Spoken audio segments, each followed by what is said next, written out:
வந்து இந்த சாக் அப்சர் இருக்கிறதுனால உள்ள போற டெப்த்ல ஏதாவது மாற்றம் இருக்கும்? அதுக்கு சம்மந்தமே இல்லைங்க. அதை எங்கள் அண்ணி தான் அவங்க ஓட்டுறதுக்காக தான் இந்த வண்டி நாங்கள் சேலத்துக்கு அந்தான்றது. கொஞ்சம் வைப்ரேஷன் கொஞ்சம் கூட இருக்குது. 1 மணி நேரத்துக்கு மேலே ஓட்டினோம்னா வைப்ரேஷனுக்கு கை வலிக்குது. அண்ணா எங்கிருந்து வரீங்கண்ணா? நான் சேலம் வாழப்பாடி போகிற வழியில் மேட்டுப்பட்டிங்க. உங்கள் பேருண்ணா? ஜெயராமன்.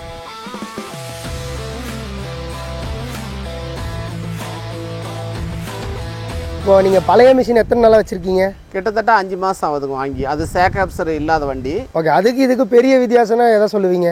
அது வந்து என்னன்னு கேட்டிங்கன்னா கொஞ்சம் வைப்ரேஷன் கொஞ்சம் கூட இருக்குது. 1 மணி நேரத்துக்கு மேலே ஓட்டினோம்னா வைப்ரேஷனுக்கு கை வலிக்குது. இப்போ இந்த வண்டி சேக் அப்சர் டபுள் சேக் அப்சர் இருக்கிறதுனால லேடிஸ்லாம் அவங்க ஓட்டினாலும் ஓட்டலாம். நார்மலாக நல்லா இருக்குன்னு வச்சிங்களேன். கொஞ்சம் நாம் ஜென்ஸ் ஓட்டினாலும் 2-3 மணி நேரம் ஓட்டினாலும் கை வலி இதெல்லாம் இருக்காது. லேடிஸ் ஓட்டும் போது அவங்க வந்து 1 மணி நேரம் 2 மணி நேரம் கூட சாதாரணமாக ஓட்டலாம். அவங்களுக்கு கொஞ்சம் வைப்ரேஷன் நாம் ஜென்ஸ் ஓட்டுறதுக்கும் அவங்க ஓட்டுறதுக்கும் கொஞ்சம் நல்லா இருக்குன்னு வச்சுக்கோங்களேன். அதாவது என்னன்னு கேட்டிங்கன்னா எங்கள் அண்ணி தான் அவங்க ஓட்டுறதுக்காக தான் இந்த வண்டி நாங்கள் சேலத்துக்கு அந்தான்றது மேட்டுப்பட்டி டோல்கேட்லேருந்து வந்திருக்கோம். ஏற்கனவே ஒரு வண்டி எடுத்திருக்கோம்.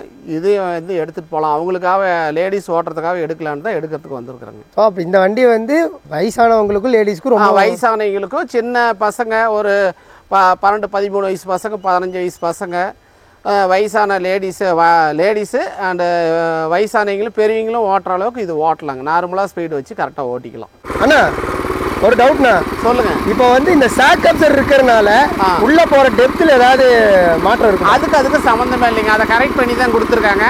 ரெண்டாவது என்னன்னு கேட்டிங்கன்னா ரொம்ப அழுத்துறமா இருந்தால் டெப்த் ராடை கொஞ்சம் கீழே இறக்கி போட்டுக்கலாம். ஸோ இந்த டெப்த் ராட்டை கீழே இறக்குனாலே போதும், உங்களால் கரெக்டான போதும். இது நார்மலாக தான் கொடுத்துருக்காங்க, போட்டு ஓட்டிக்கலாம். அப்படி உழவு கம்மியாக வர்றதுன்னா டெப்த் ராடை கொஞ்சம் கீழே இறக்கி பின்ன மேலே சொருகிட்டோம்னாக்க நல்லா இருக்கும்னு வச்சுக்கோங்களேன். ஸோ இதுக்கும் நல்லா இருக்கு, இறங்குறதுக்கு எந்த சம்மந்தமும் கிடையாது. அது சம்மந்தம் இல்லைங்க. சரி, ஓகே. உழவுலாம் கரெக்டாக தான் இருக்குது. இப்போ நீங்கள் ஓட்டி பார்த்துட்டு தான் சொல்கிறீங்க? ஓட்டி பார்த்துட்டு தான் சொல்கிறேன். நல்லா இருக்குது. சரி, ஓகேங்கண்ணா, ரொம்ப நன்றி.